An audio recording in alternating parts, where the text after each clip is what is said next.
রাতভর হামলা পাল্টা হামলার পর ইরানের রাজধানী তেহরানে নতুন করে বিস্ফোরণের ঘটনা ঘটেছে।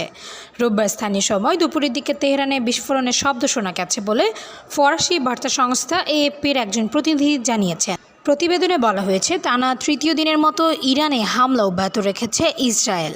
রোববার ইরানের রাজধানীতে নতুন করে বিস্ফোরণের শব্দ শোনা গেছে, তবে এই বিস্ফোরণে কোনো ক্ষয়ক্ষতি কিংবা হতাহতের ঘটনা ঘটেছে কিনা তাৎক্ষণিকভাবে তা জানা যায়নি। ইরানের স্থানীয় সংবাদ মাধ্যম খবর অনলাইন ও হাম মিহানের প্রতিবেদনে বলা হয়েছে, দেশটির রাজধানী তেহরানের পশ্চিম ও উত্তর পশ্চিমাঞ্চলের আকাশ প্রতিরক্ষা ব্যবস্থা আবারও সচল করা হয়েছে।